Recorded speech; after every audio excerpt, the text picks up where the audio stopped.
Hey guys, I just wanted to do a little look inside and tour of this Bassman. This is a 64 Bassman that components date to kind of late 63.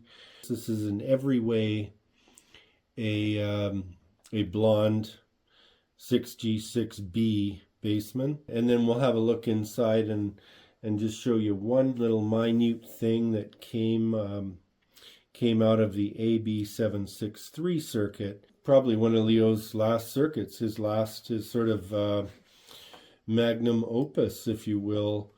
I wanted to do a preview so we could kind of hear this thing. We're gonna check the resistors, and there might be some stuff that's drifted. And it was pretty much a one-owner amp in Quebec, Canada, by an old French bluesman.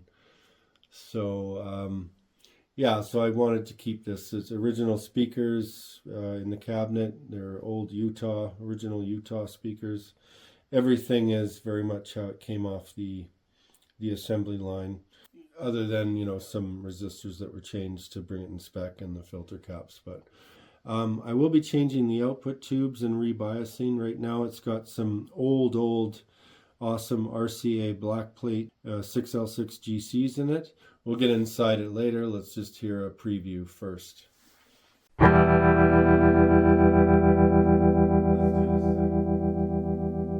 don't do anything complicated. We're just going to listen to a couple chords on it. The volume's at 3 1/4, and trebles down a bit, 4 1/2. Basses at 5 3/4.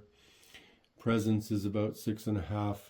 This is just kind of where I like it. I find that it's quite a bit shiny. Nonetheless, this is kind of the setting that I put it at to be sort of vintagey. And let's have a listen. And if nothing else, and it sounds the same after the look through inside and the service, then great. It's still a great amp.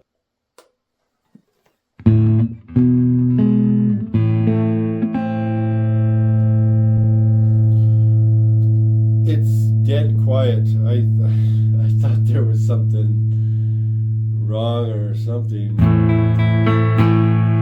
It's not humming at all.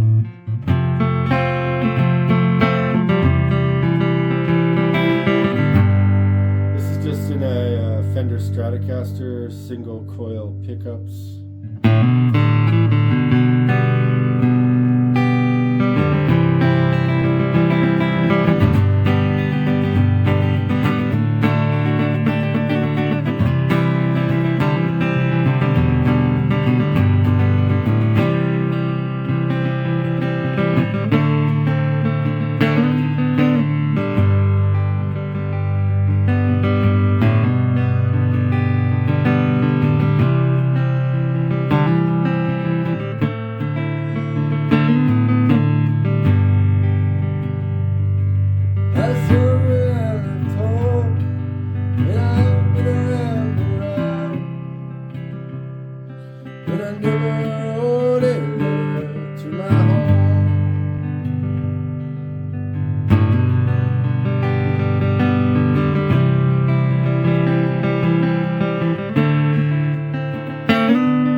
Yeah, so I was just on the neck pickup. I'm going to crank it up, turn it up.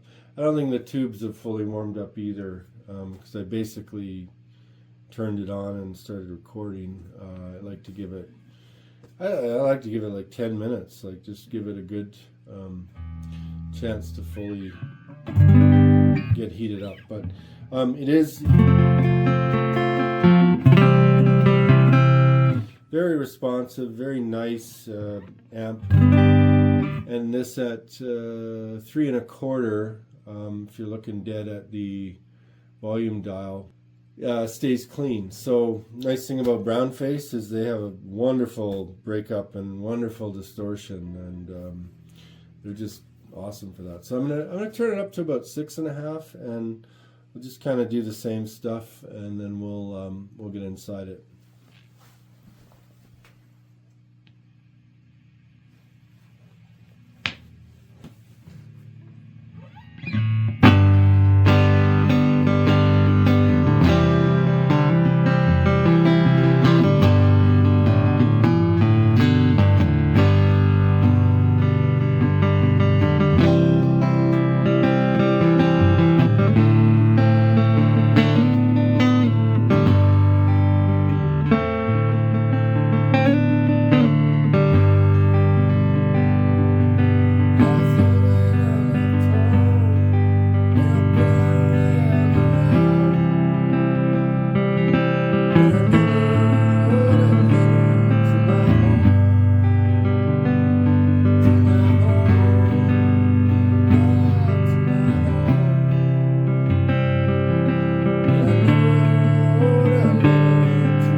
yeah, I mean, that's just a sample for the sound, not for the playing, you understand? But it got, it got twice as loud from 3 1/4 to 6 1/2, which I think is normal. Added crunch, so it's a lot louder. This phone is probably compressing it to the same input volume as the clean, but either way, you should be able to hear the fizz and the distortion, and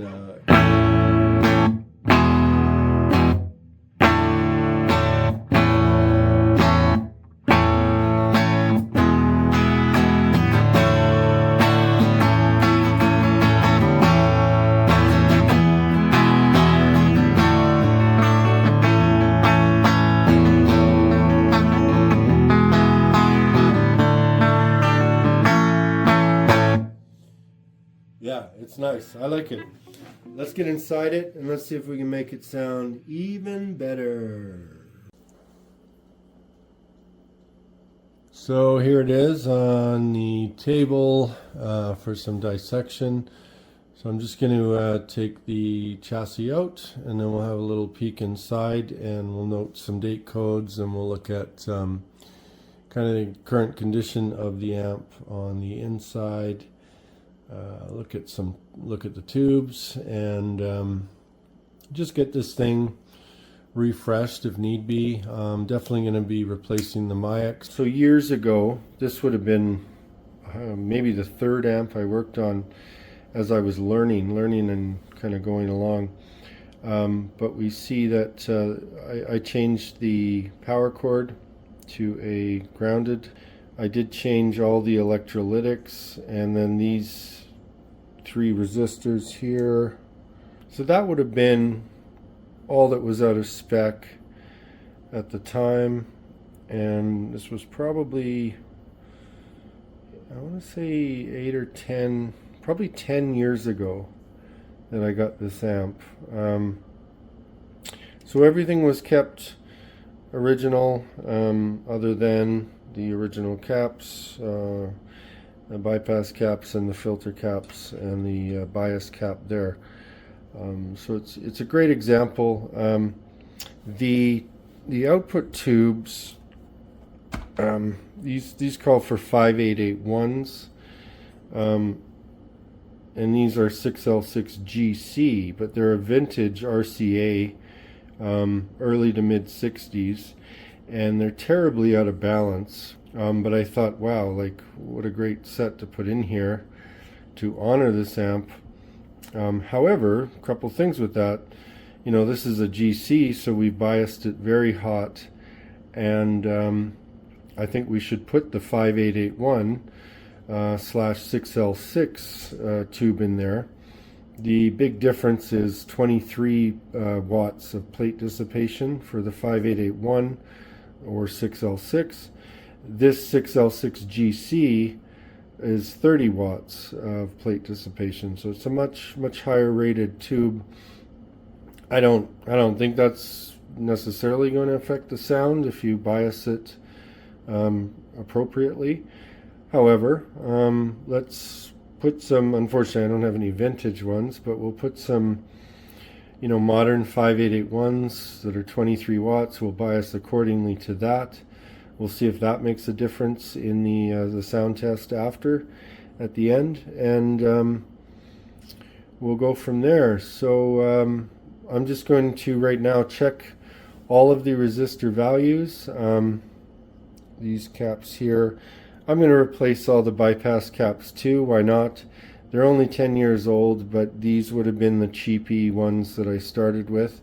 So I've got a little bit better grade. I might even have some mod ones now that we could try in there. And then I'll replace the bias cap, and then we'll turn over and have a look under the dog pan for what filter caps I used. The big point of note right now is that this amp called for 600 volts P. So Fender decided to write P beside 600 on the schematic, which means peak, meaning that they were trying to deal with the inrush voltage. So if we address that, the first note is 600 working volts or higher, then hopefully we should be safe with the second and third node of the filter caps to bring that down to a 500 volt working rated. So that's what I've researched, that's what I've kind of been told, and the other piece is you're either stuck getting Spragues, which apparently don't fit under this dog pan because they use two 350s, or sorry, two 300s in series to make their 600 volts. So it's a super long thing, which is kind of cheating in a way. You know, just make me one 600, thank you. Or you use these cheap Mayaks, which have a rating of 600 volt, which is what I did at the time. I wanted to follow everything as outlined. But now knowing that you can get a better sound with a better filter cap, I'm going to replace second and third node filtration with the F&Ts, and I'm really hoping that with you know, the 23 watt tubes that it was originally designed with, so I'm going to get those into carbon comp. I'll check the specs of everything else, and you know, we'll just get this thing refreshed. So just checking the resistors, and very pleasantly surprised. These are all still in spec so far, and that one's supposed to be a 2700, and it's 7.4% at 2900. Very happy with that, and then it just gets better. So this one's supposed to be 1500. It hasn't drifted up at all. It's right in there. And this one's supposed to be 1 meg up 5%. Really, really good. And then this guy is a 100, and it's looking great. And then this guy's a 50K, right on spec. And this one is a 10K going to the bass control.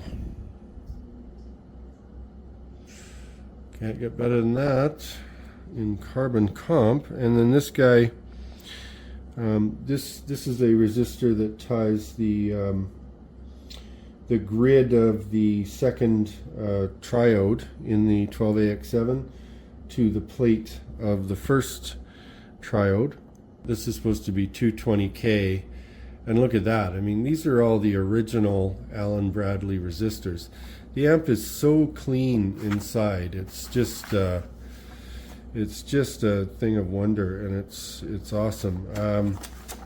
And then on we go. So these 200Ks are in spec. 9%, yeah, so I mean, that's good. And that one's under, within 4-point-something%. So on and on, it's looking like this stamp just keeps sticking quite nicely in its original. Like, that's a 1500 from 1964 or 63 when it was assembled, you know. How good is that?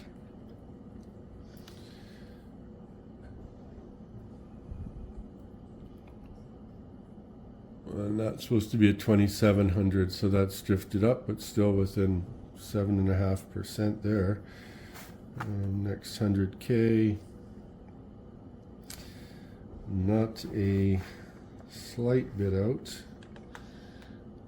And that's 100K. Wow.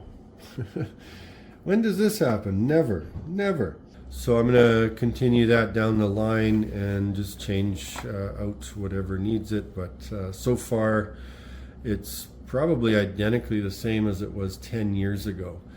And for some of those spot-on resistors, it's the same as it was probably in 1963. Really awesome.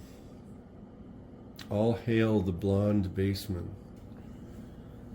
And there's my little goodie bag for the components I'll be replacing. These four for the second, third node filter caps. And even though these metal film, which are the screen resistors on the output tubes are bang on. I just thought for originality I'm going to put in these carbon comps and flare them out just so they're out of the heat.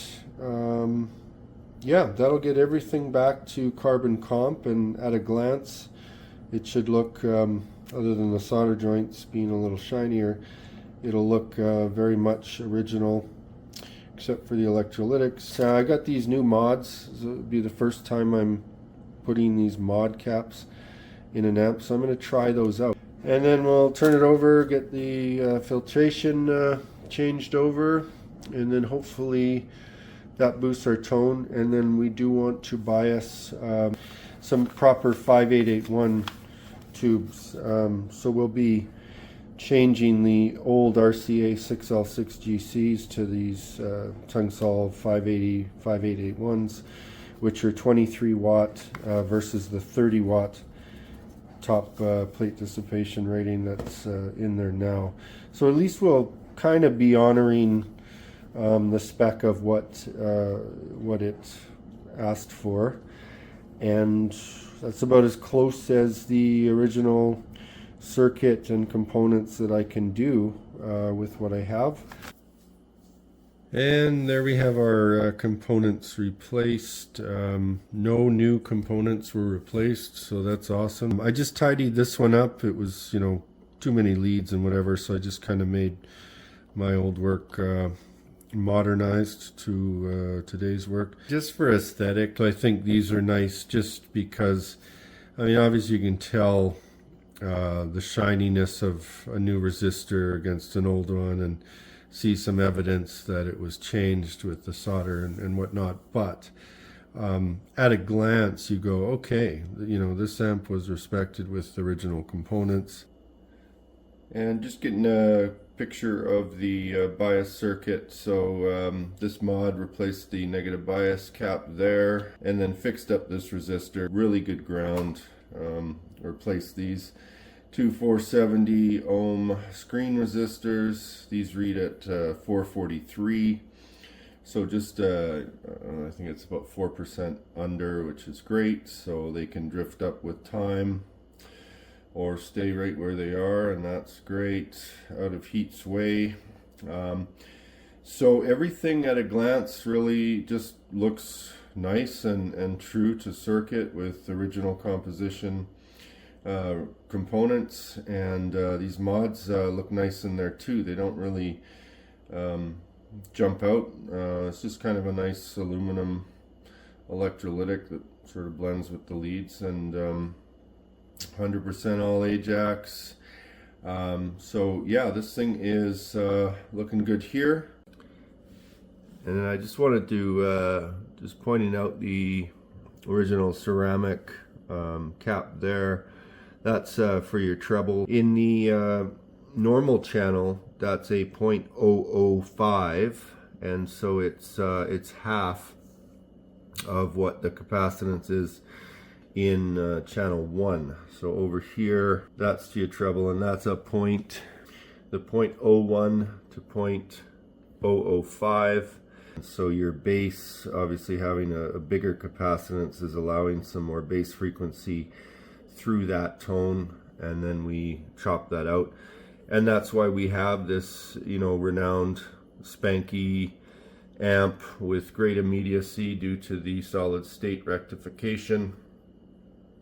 And you know, it's a very choice amp, and this amp was used by many different musicians. They just fell in love with it. So you know, if you want your spanky rockabilly, if you want your Beatles, late 60s Beatles distortion, you've got that. And then of course you've got Pete Townsend and a whole bunch of other people. But you know, this design creates a very clean, a very true tone. And that's what's just so beautiful about these brown face amps, is they have a lot more mid range to them, and it's a wonderful sound. So I feel there's a fuller tonal range in the brown face era.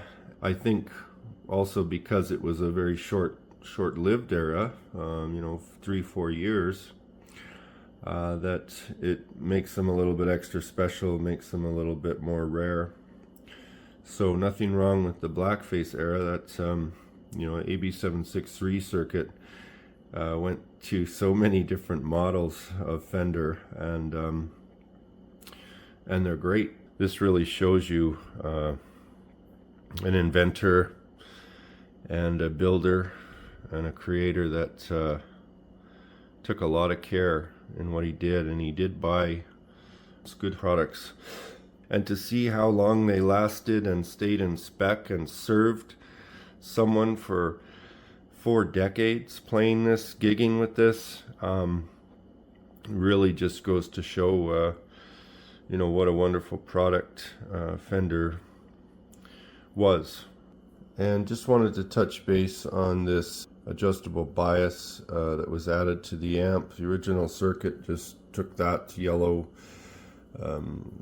wire right to the negative bias and out. So all this does is it adds a 10K linear pot in between in series with that negative bias line, and then you have a 20K to ground, just so that if the pot failed, there would be still some resistance to ground and not completely flood your output tubes and red plate them into certain death. This is a great add. I just used a little bracket there to hold it on, tied it to the one bolt of the power transformer. So now with various tubes you can really easily adjust your bias rather than replacing resistor values until you find the right bias. And if I did want to take that out to really bring this back to its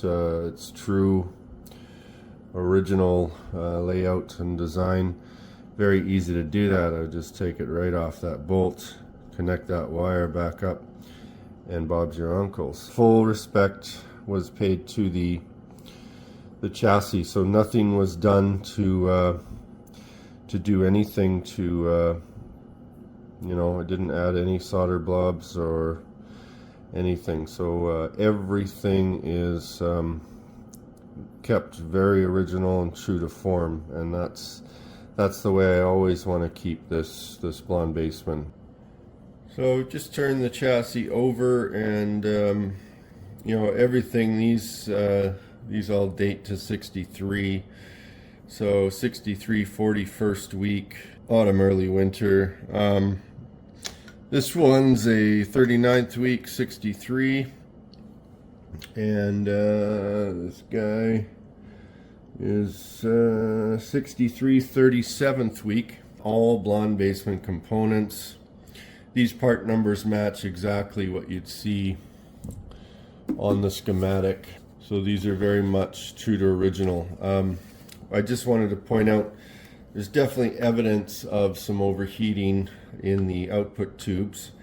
This brown scorching here, there's definitely evidence that there was some cooking there. The rest of the chassis is just gorgeous. Everything is really, really nice and clean. So somewhere in its lifetime it had a little whoopsie, and somebody brought that back, fixed that up. And I want to show you that Mr. Leo, so the AB763 is the notable blackface era circuit, and one of the enhancements of that circuit was in dealing with inrush voltage. And so what they did was they, instead of running, this is what we see in a lot of brown faces, they run the 2 first filter caps in parallel. That will double your capacitance, but keep the voltage the same. Note here the 600P. So P is for peak, meaning that he just had a maximum short-term spike capable capacitor. to handle short bursts of 600 volts. What I want to do is to show you that in this assembly by Fender, they incorporated the new AB763 filtration, where the first two capacitors, filter caps, are in series, which would then give you 700. This is a 350 volt. So 350 volts, 100, when you run it in series, you're going to half the capacitance and you're going to double the voltage. So this brought it up to a working voltage of 700 volts, which is awesome. That's definitely beyond just a short-term peak. These will handle things for years, but halving the capacitance would bring it to 50. So instead of 40, you have 50. A little bit of extra filtration is a good thing. And then it calls for everything 600. So I got these MyX that are 600 volt. I want to, today I want to sort of put my faith and trust in the build quality of F&Ts. So I'm going to leave these F&Ts just as they are. I'm going to clean the leads because there's too much lead there. And then hopefully I do have metal oxides. I didn't check yet, but I'll just replace those. And we will do a live check on the B plus to make sure that we're not exceeding, hopefully not exceeding 500. Under 121 volts is my wall voltage. So if we're not, then these guys are our guardians for inrush voltage. They'll take the blast, and then the rest will be in F&Ts, which I've determined sound better than these MyX. They do make a difference, and then we should be good. I also I think it would be cool to clamp on the meter to see what the inrush voltage comes in at. Hopefully we see under 500 for these stages of filtration. I should also point out that when these filter caps were in, I was just getting like readings that were just crazy. They were jumping around, they were draining, and then they would come back up. So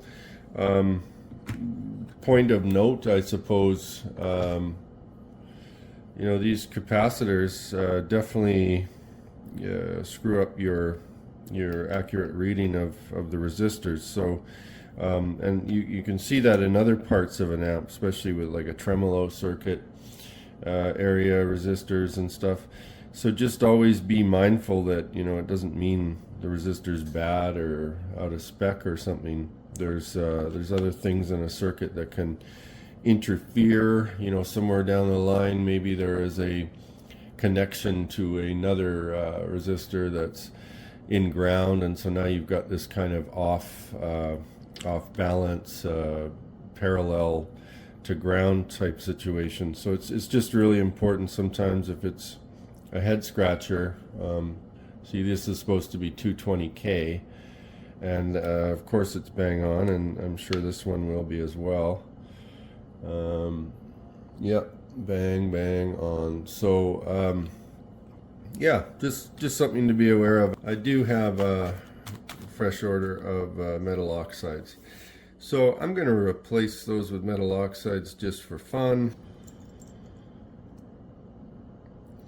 And I'm just straightening out the leads here. We'll get these ones to the custom length, make that a little bit pretty. Okay, and as confident as I want to be that these F&Ts are still good, being only 10 years old, I figured I may as well check it, because there's nothing worse than buttoning up an amp and finding that okay, that's low ESR, so that's good. Finding there is a problem and something you missed, and that's low as well, so that's really good. So, you know, it's like that old saying, measure twice and cut once. I would rather just put in a little bit of extra time right now than get all excited with my guitar and then find out there's some crappy trouble going on. And let's just see. These are supposed to be 20. Or sorry, they're supposed to be 100. Let the meter tell me it's accurate, not my brain. Let's just get this final guy going on. Perfect. It's great to see. This is first-hand checking of F&T quality, and 10 years later, so these are still very nicely in spec and performing well. So let's get them back in there.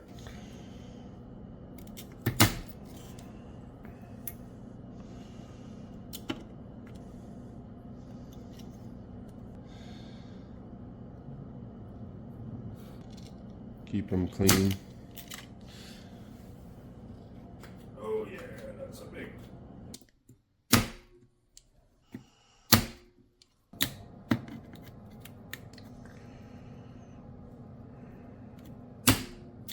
Yeah, I'm feeling good about refreshing all this solder. I definitely don't normally do this, but I just feel trying to preserve it as nice as we possibly can, and so I'm gonna do the best work I possibly can.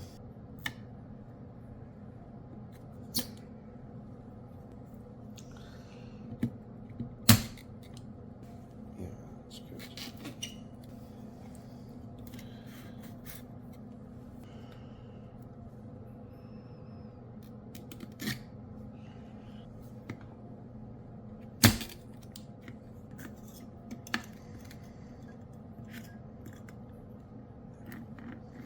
Hey. It was just the other day I was bringing home my pay,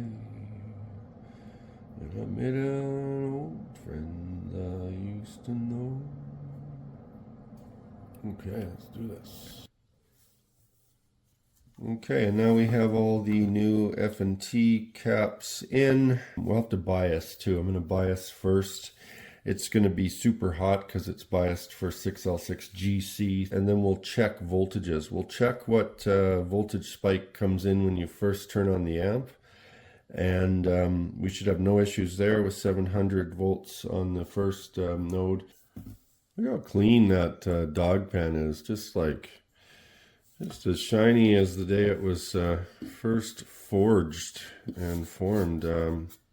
That's pretty cool. So it's not uncommon for the old big electrolytics paper to stick on this this foam stuff, but I was kind of amazed just how clean this amp is on its inside.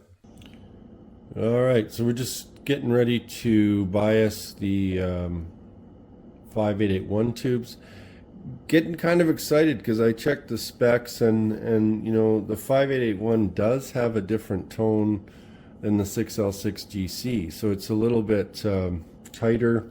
It was made with a more rugged grid, so it's sort of like the more military spec, if you will, of the 6L6, not the GC, the 6L6. So it is a 23 watt. Apparently it's got earlier breakup than the 6L6 GC. 6L6 GC has more headroom. So I'm starting to really be pleased that, you know, this again, our mission is to get this Bassman back to its, you know, as true to original sound as possible. So I've got a dummy load here. It's a 4 ohm speaker load, and just turning the amp on, and I've turned down the bias. Let's get these things biased properly. Okay, so just got the amp on. Standby is engaged, just waiting for it to warm up.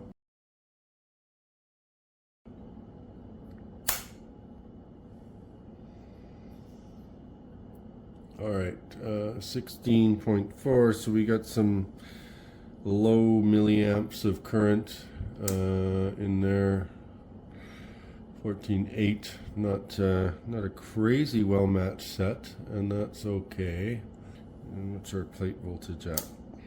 448. To get it to 68%, we're going to shoot for 15.64 watts out of 23. And so right now, so 17 milliamps times 447, 7.6 watts. We need to get that up to about 15.6. I would imagine we could at least go to 30.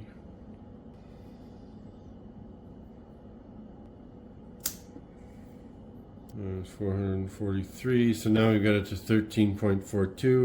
Now the other one is maybe flowing higher. Nope, it's flowing lower, so we're safe to use outer tube as our highest reference point. So let's turn this up to about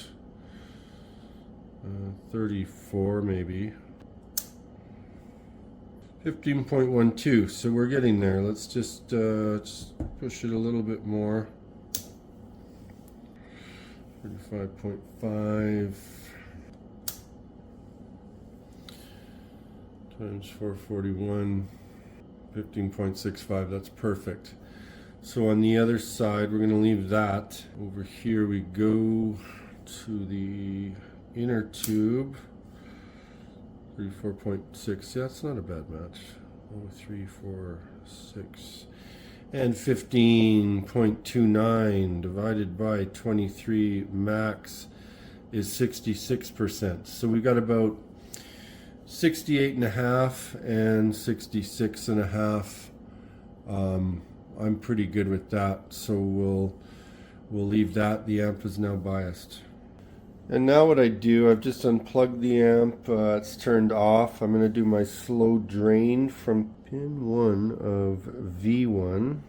And with the amp unplugged, I now turn it on, both standby off and power on. And that'll drain everything again through the filter caps and through the whole circuit. So that's a nice way to do it without having to flip it. Alright, just setting up for the voltage checks here. I just want to see for myself what actually happens. Everybody says using 500 volts is fine, and what I want to check is how much does the voltage spike when you switch the amp on off standby. So I'm going to measure from here, and this is pre-choke. And when we look at the voltages before the standby, I mean, we see 430 there. So, you know, is this crazy overkill with this peak thing? How much is the voltage going to spike at that point? And then how much does this take the load off that? And then, of course, going through the choke and on down the line, we should be totally fine with 500. There's not a single voltage in here that's at 500 at all. And so we see with the 117 volt wall voltage of the day, they've got 428 volts going to the plates. But you know, heat and everything is relative to current. Chances are, you know, these plates can take it, and they're going to have to. So with modern wall voltage, we had a reading there of I think 441 volts, so that's a natural upswing for the 8 extra volts that we're getting into the amp. There should be a reason why he would mark, why Leo instructed for 600 peak, but let's see what the meters tell us, and we can go on from there. So we got it hooked up here. It's plugged into the wall. Standby and on is both disengaged. What we're going to do is we're going to hook up right here. So this is before it connects to the standby switch. So the standby switch kills that until we turn it on to go to the rest of the circuit. So this means that when I turn the amp on, it's going to give me all that inrush voltage that we're going to see. And what we'll hope, so that's how I've connected it there, is that's the point before it runs to the standby, and then I've just got it to the chassis ground. We'll watch this meter here and we'll see if it can pick up such a quick blast of voltage. I don't know. It's supposed to be so quickly analyzing that it may just dismiss that and you know, keep it to average. Okay, let's watch that meter really closely and see what goes down.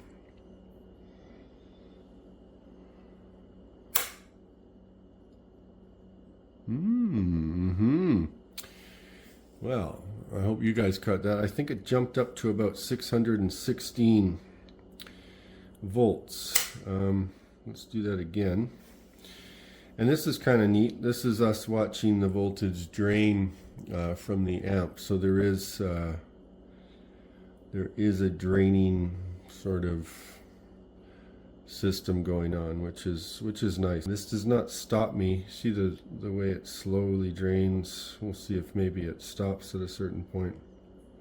But it's de-energizing the filter cap. It takes a little bit, so you definitely don't want to stick your fingers around right away. It's not going to stop me from discharging the caps and all that, just as a good all-around habit. It's good to see that it's not storing energy in the amp. Okay, we're going to do this one more time. Let's see if we can catch that blast again. Yeah, there it is. That was 609. So I think the first time it was about 616. And there's the 458 we would expect to see at that point. It's supposed to be 430 of the yesteryear's 117 volt. That's input voltage. That's good. So we do hit those initial filter caps with 600 plus, a little bit over 600. So there's his 600 peak. We've definitely made ourselves safe because we've made it a 700 working volt. So we are well covered with our first blast. So what I'll do is I'll move it to the next node because I do have 428 volt. You know what? That's where we're going to check it. Right when it comes out the choke. See what that spikes to, and hopefully that's kept under 500 or a smidge over 500 just as a peak blast. Pretty sure F&Ts are good for spike blasts up to 550, and then we know for sure, and we can absolutely publish that on the internet without it being a bunch of hearsay, know-it-allism type write-ups. Yeah, right. Either one would be fine. So we'll link on right there. We'll look for a blast, and that is exactly where the end of the choke will come in, connect to, before the resistance. So yeah, let's have a peek. Let's get a look at that and see what the inrush voltage peaks at. Here we go. 589. Yeah.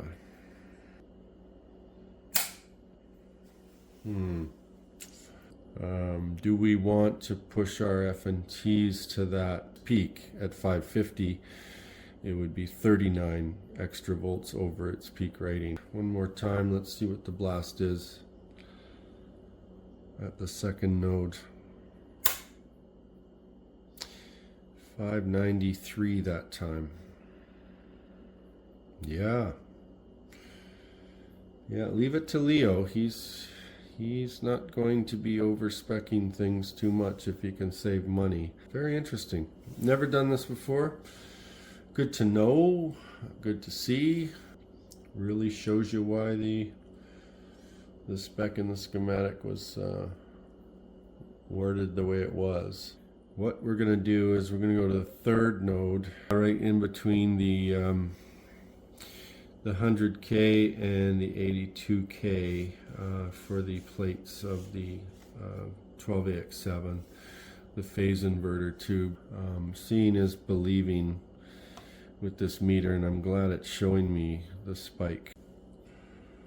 Okay, there we go, if you can see it, just at that point there. Here we go, let's watch the meter.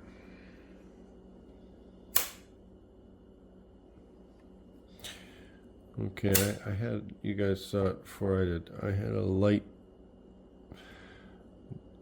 glare there. I'm gonna just try this again. 400. That actually didn't seem to. That didn't look like it rushed in higher. Here we go again. 529. Yeah. Okay. I'm gonna end up pushing. I'm gonna end up leaving the FNTs and just rolling the dice, banking on their quality of build to handle that. I've just gone through all the voltages, and all the voltages are looking great. All down the line, including the bias voltage, everything looks good, except I think V1 and V2 are a little weak.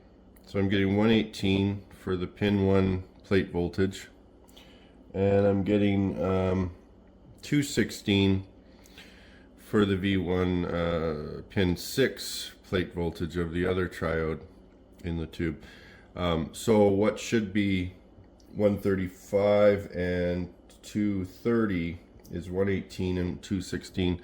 Not crazy enough to make me get too excited, but when I get over to V2, and I'm hoping it's just maybe a weak cathode or something that's just interfering, so hopefully it's just the tube.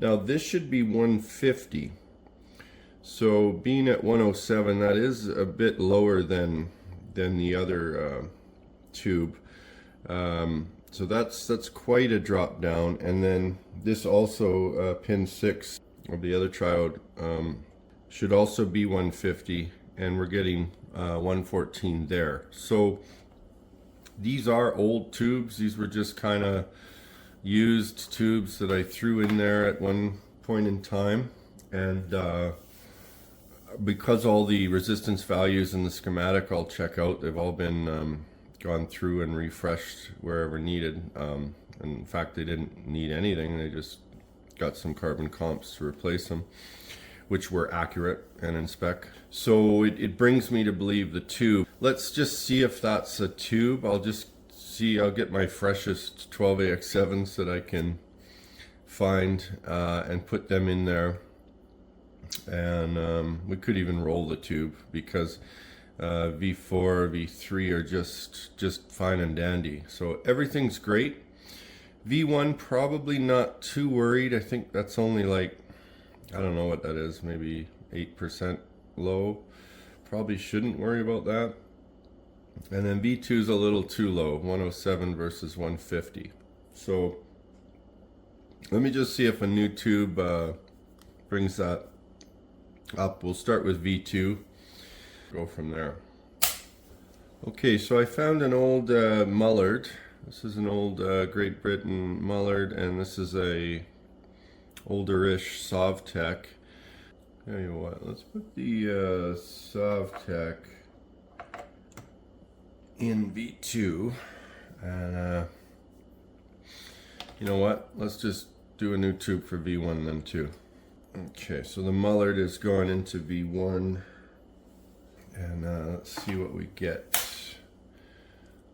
So 136.4. I'm very pleased with that, since it's supposed to be 135 at that point. So that's exactly what we want to see. And then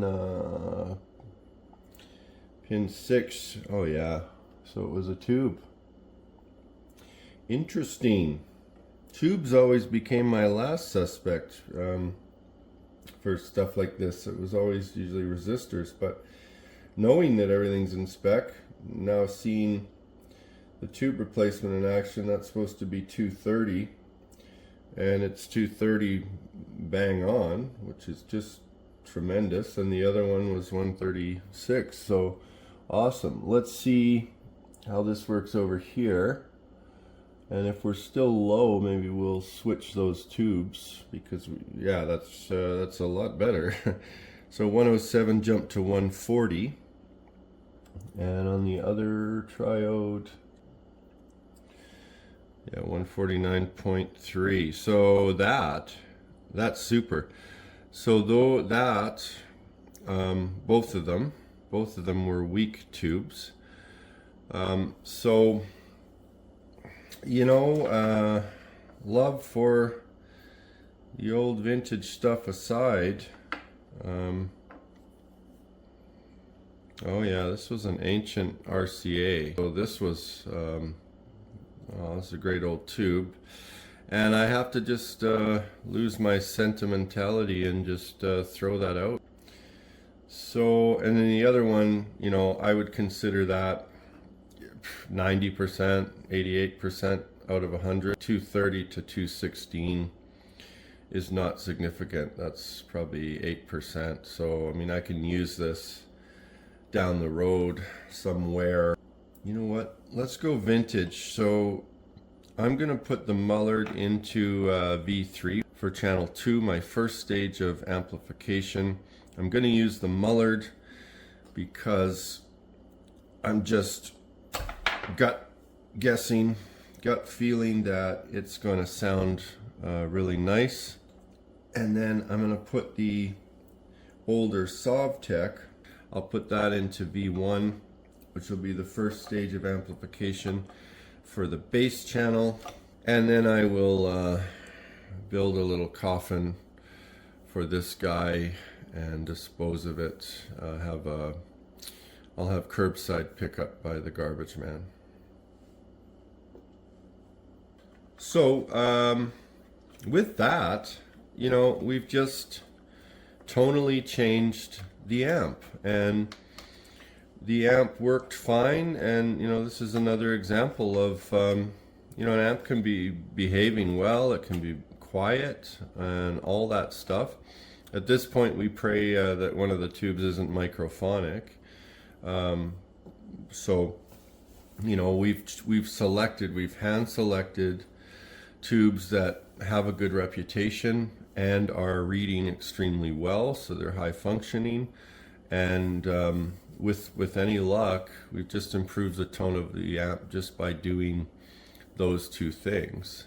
So this is getting really exciting to me because it didn't take me a long time. I got to pretty everything up again, make it aesthetically pleasing, and use components that were original kind of composition, at least by design and material.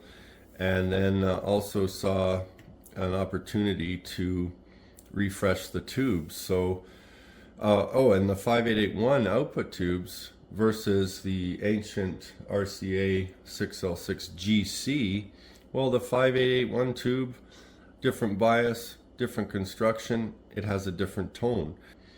With everything checked over, everything looking great now, let's move on to hearing how it sounds. And I look forward to hearing the before and after. I didn't think there'd be really anything that would change it tonally. I just figured I would check everything over, pretty some things up. Oh, and the filter caps. On that note, so the filter caps, I did a ton of research last night. So we have a very safe first blast check. We can feel pretty confident that we've got, you know, 700 working volts to take that full blast. And then down the line, we've got F&T 500s, which I did confirm do have surge voltage spec to 550. That's what they publish.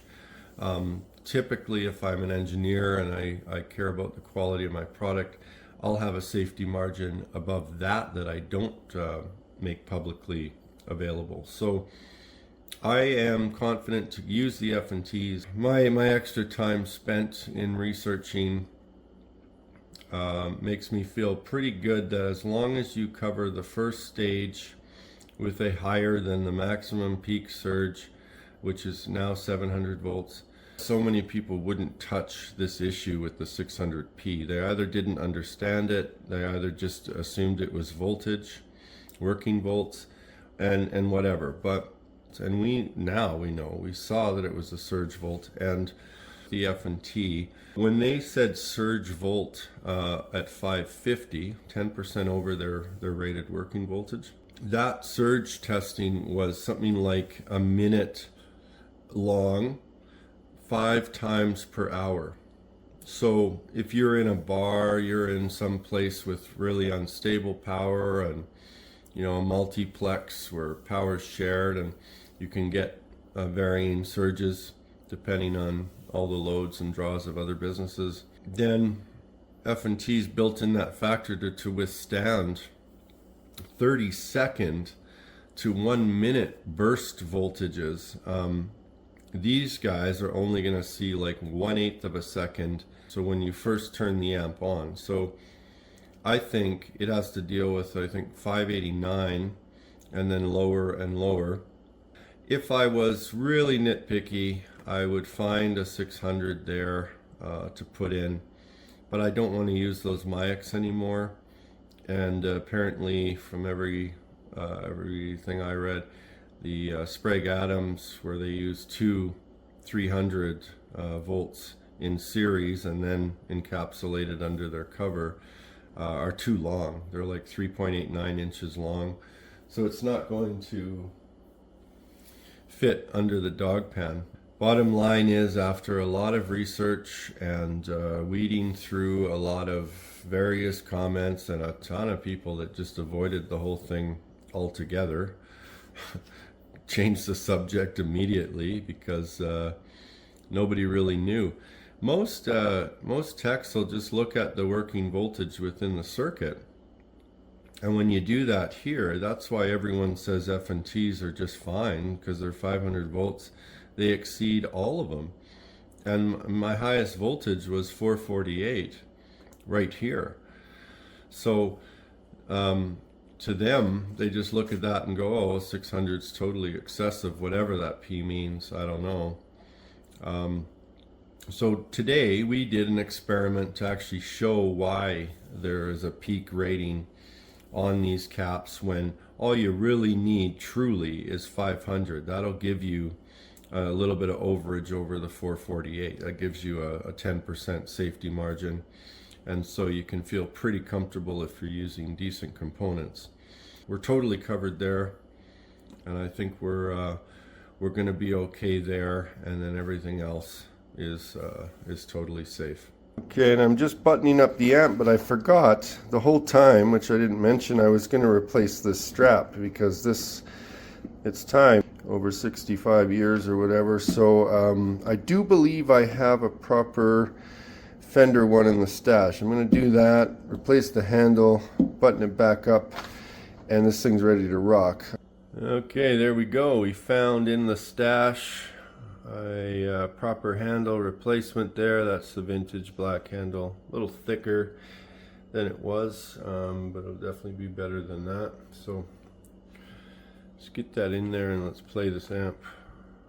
And after a 3-second debate, no longer, I decided to use the original hardware, just reuse that just to keep the vintage patina, and then we've got a fresh strap in between.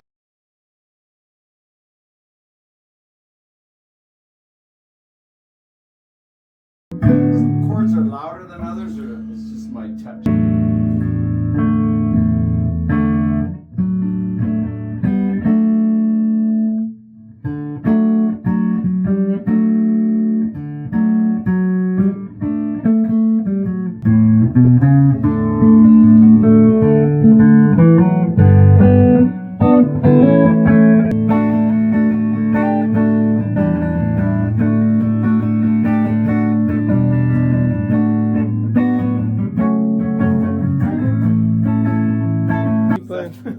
Keep playing. I'm just adjusting your pickups.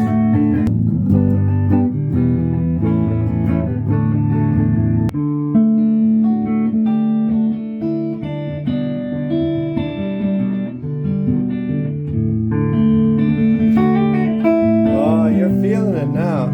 That's great.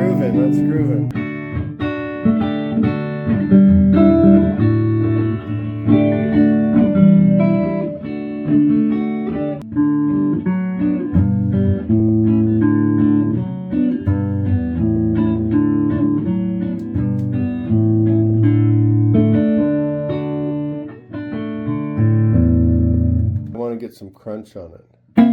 Oh. I got to turn it up to like 6.5, 7. It was too loud already. It's killing me. And that's only on like 3. What?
Fender Strat single coil, same settings as the I don't know what before. you're talking about. I'm talking to my camera. Oh, I thought you were talking to me. No.